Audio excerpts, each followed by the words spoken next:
নবম দশম শ্রেণীর ইজি আইসিটি বই থেকে এই পর্বে আমরা দ্বিতীয় অধ্যায়ের কিছু সংক্ষিপ্ত প্রশ্ন নিয়ে আলোচনা করব। প্রথম প্রশ্নটা যদি আমরা একটু খেয়াল করি, প্রথম প্রশ্নে আমাদেরকে বলা হলো যে কম্পিউটার রক্ষণাবেক্ষণ বলতে কি বুঝো, কম্পিউটার রক্ষণাবেক্ষণ কত প্রকার ও কী কী। মানে আমরা যে বাসায় কম্পিউটার ব্যবহার করি এটা হচ্ছে রক্ষণাবেক্ষণ, মানে হচ্ছে নিয়মিত সার্ভিসিং। এই জিনিসটা বলতে কি বোঝানো হয়ে থাকে এবং এটা কত প্রকার ও কী কী হয়ে থাকে। কম্পিউটারকে দীর্ঘদিন কাজের উপযোগী করে ভালো অবস্থায় রাখার জন্য যে নিয়মিত পরিচর্যা, ত্রুটি শনাক্তকরণ ও সমাধান করা হয় তাকে কম্পিউটার রক্ষণাবেক্ষণ বলে। মানে জিনিসটা হচ্ছে রেগুলার হচ্ছে তোমার রেগুলার যত্ন নেওয়ার যে প্রক্রিয়া, এটাকে আমরা কম্পিউটার রক্ষণাবেক্ষণ বলি। তাহলে কি বলা হলো?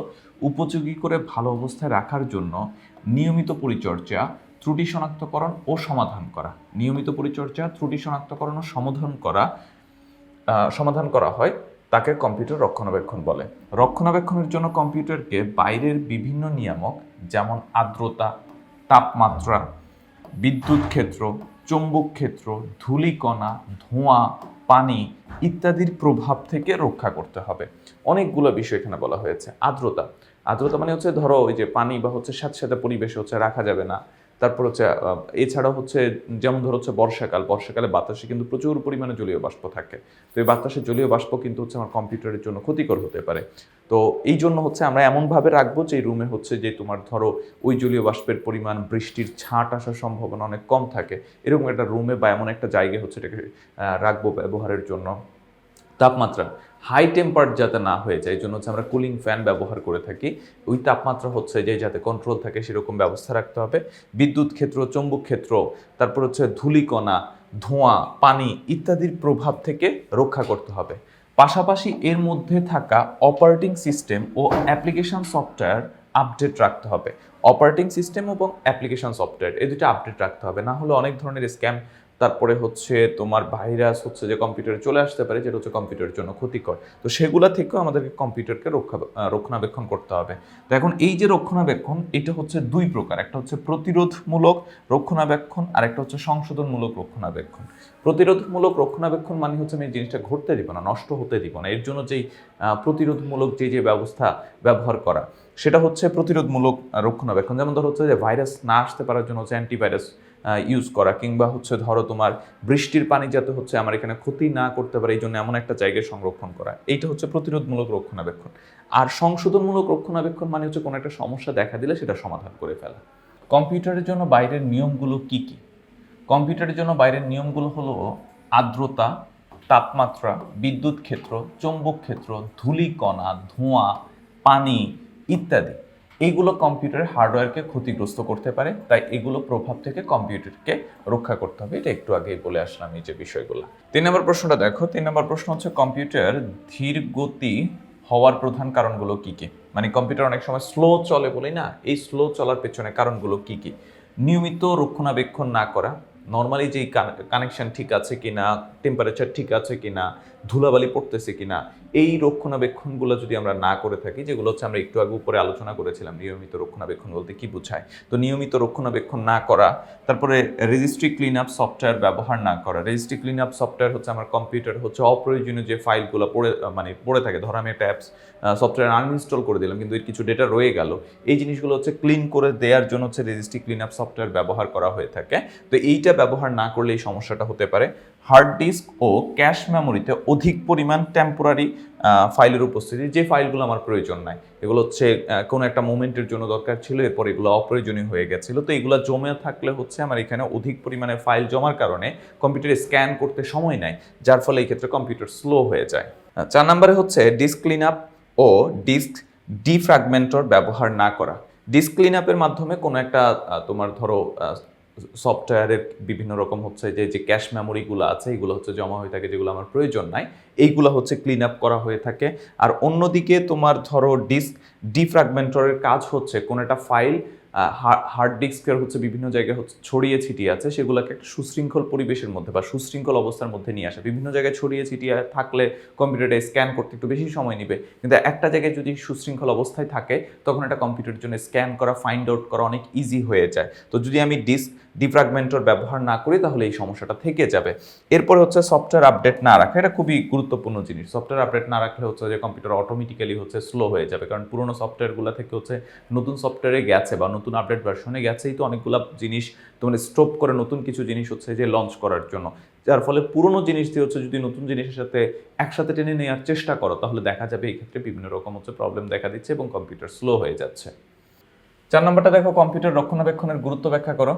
নিয়মিত রক্ষণাবেক্ষণ কম্পিউটারের হার্ডওয়্যারকে ভালো রাখে এবং কম্পিউটার দীর্ঘদিন ব্যবহার উপযোগী করে।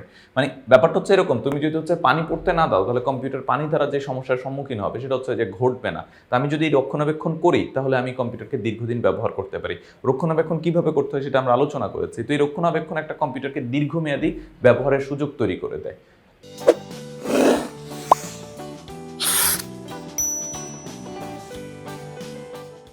রক্ষণাবেক্ষণের ফলে অধিক ও অপ্রয়োজনীয় টেম্পোরারি ফাইলের অপসারণ, ডিস্ক ক্লিন আপ ও ডিস্ক ডিফ্র্যাগমেন্টরের ব্যবহার, সফটওয়্যার আপডেট প্রভৃতি কাজ হয়, ফলে কম্পিউটারের গতি বেড়ে যায়।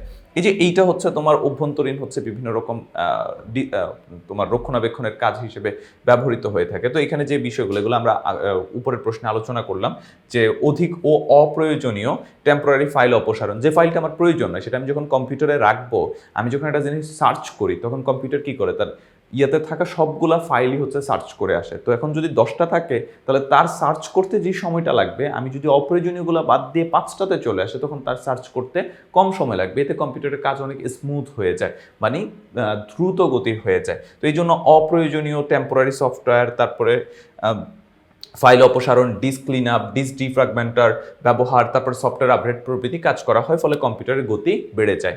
এরপরে নিয়মিত রক্ষণাবেক্ষণের ফলে কম্পিউটার বড় কোনো ত্রুটি বা সমস্যা তৈরি হওয়ার সম্ভাবনা কমে যায়, ফলে কম্পিউটার ব্যবহারের খরচ কমে যায়। মানে ব্যাপারটা হচ্ছে কি, তুমি ধরো আমাদের হিউম্যান বডির কথা চিন্তা করো। হিউম্যান বডিতে যদি তুমি রেগুলার একজন ডক্টরের চেকআপে থাকো, চেকআপে থাকলে যেটা ঘটবে যে ছোট ছোট যদি তোমার কোনো প্রবলেম ক্রিয়েটও হয় সেটা তুমি খুব ছোট মেডিসিনের মাধ্যমে সেটা সমাধান করে ফেলতে পারো। কিন্তু তোমার যদি প্রবলেমটা এত বড় হয়ে যায় যে সময় হচ্ছে তোমার সার্জারিয়ান অপারেশন বা হচ্ছে বড় তোমার কি বলে চিকিৎসার মধ্য দিয়ে যেতে হয়, তখন তুমি এটা তোর প্রবলেমের মধ্যে পড়ে যাবা।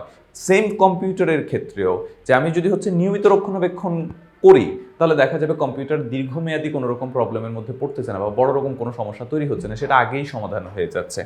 আর সর্বশেষ, এটি কম্পিউটারের স্থায়িত্ব বাড়ায় এবং ধীর গতির সমস্যা থেকে মুক্তি দেয়। মানে তোমার একটু আগেই তো বললাম যে আমি যখন হচ্ছে এই রক্ষণাবেক্ষণগুলো করব তখন কম্পিউটারে সাধারণত হচ্ছে এই ধীরগতি হওয়ার সম্ভাবনা ছিল সেটা অনেকটাই কমে যাবে, কারণ আমি অনেকগুলো জিনিস হচ্ছে বাদ দিয়ে দিচ্ছি যেগুলো আমার কম্পিউটারের জন্য ক্ষতিকর অথবা কম্পিউটার স্ক্যান করতে বেশি সময় প্রয়োজন হয়।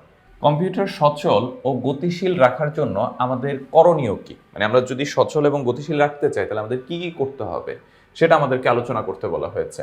নিয়মিত রক্ষণাবেক্ষণ করতে হবে, রেজিস্ট্রি ক্লিন আপ সফটওয়্যার ব্যবহার করতে হবে, হার্ড ডিস্ক ও ক্যাশ মেমোরিতে টেম্পোরারি ফাইল জমা হলে তা মুছে ফেলতে হবে, ডিস্ক ক্লিন আপ ও ডিস্ক ডিফ্র্যাগমেন্টর ব্যবহার করতে হবে, নিয়মিত সফটওয়্যার আপডেট রাখতে হবে। এখানে প্রত্যেকটা পয়েন্টই হচ্ছে আমরা আলোচনা করেছি যে আমার নিয়মিত সফটওয়্যার আপডেট করলে হচ্ছে যে আমি নতুন জিনিস হচ্ছে পাচ্ছি যা সফটওয়্যার কার্যক্রমকে অধিক পরিমাণে হচ্ছে তোমার খাপ খেয়ে নিতে পারে, প্লাস হচ্ছে পুরনো থাকলে সেখানে কিছু রকম ত্রুটি থেকে যাবে। তারপরে ডিস্ক ক্লিন আপ, তারপরে ডিস্ক ডিফ্র্যাগমেন্টর ব্যবহার করার মাধ্যমে আমি হচ্ছে কোনোটা অ্যাপসের অপ্রয়োজনীয় ডেটাগুলো হচ্ছে ডিলিট করে ফেলতে পারি, প্লাস হচ্ছে কোনো একটা ফাইল যদি বিভিন্ন জায়গায় ছড়ানো ছিটানো থাকে সেটাকে একটা সুশৃঙ্খল অবস্থার মধ্যে নিয়ে আসতে পারি। তারপরে হার্ড ডিস্ক ও ক্যাশ মেমোরিতে টেম্পোরারি ফাইল জমা হলে তা মুছে ফেলতে হবে, এই টেম্পোরারি ফাইলগুলো কম্পিউটার স্ক্যানিংয়ের সময় নষ্ট করে। তারপরে রেজিস্টার ক্লিন আপ সফটওয়্যার ব্যবহার করতে হবে, কোনোটা অ্যাপস আমি ডিলিট করে দিয়েছি কিন্তু তার ধরো হচ্ছে বিভিন্ন রেফারেন্স বা হচ্ছে ডেটাগুলো বা ফাইলগুলো হচ্ছে রয়ে গেছে যেগুলো অপ্রয়োজনীয়, সেগুলো হচ্ছে তোমার মুছে ফেলতে হবে। মুছে ফেলার উপায় হচ্ছে রেজিস্ট্রি ক্লিন আপ আর হচ্ছে নিয়মিত রক্ষণাবেক্ষণ করতে হবে। টেম্পোরারি ফাইল কিভাবে কম্পিউটারের গতি কমিয়ে দেয়। টেম্পোরারি ফাইল বেশি জমা হলে অপারেটিং সিস্টেমকে বেশি ফাইল স্ক্যান ও পরিচালনা করতে হয়, ফলে সিস্টেম প্রসেসিং ধীর হওয়ার কারণে কম্পিউটারের গতি কমে যায়। মানে আমি যেহেতু হচ্ছে টেম্পোরারি ফাইল অনেক বেশি থাকলে আমার সফটওয়্যারগুলা তোমার এই ক্ষেত্রে সবগুলা ফাইলকে যখন স্ক্যান করতে যাবে তখন এই ক্ষেত্রে সময়ের বেশি প্রয়োজন হবে। তো এইটা আমার হচ্ছে কম্পিউটারের গতিকে কমিয়ে দিবে। তারপরে অনেক টেম্পোরারি ফাইল সিস্টেম চালু ও বন্ধ হওয়ার সময় লোড হয়, ফলে কম্পিউটার চালু হতে বেশি সময় নেয়। তারপরে টেম্পোরারি ফাইল বেশি হয়ে গেলে প্রয়োজনীয় ফাইল খুঁজে পেতে কম্পিউটারকে বেশি সময় নিতে হয়।